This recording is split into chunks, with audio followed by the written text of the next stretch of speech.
Fix print and scan problems with HP Print and Scan Doctor, a free tool for Windows. Under Product Support, select Use HP Print and Scan Doctor. Select Download Now. If your computer displays an offline or printer offline status, select Yes when prompted to download a version of the app designed to resolve printer offline conditions.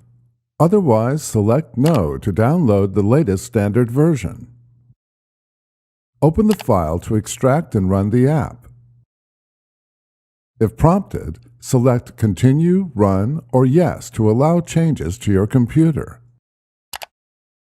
Select Accept to agree to the terms. Select your printer and then select Next.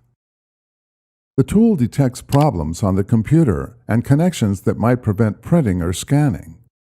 Follow any on-screen troubleshooting prompts to fix the detected problems and resume printing or scanning.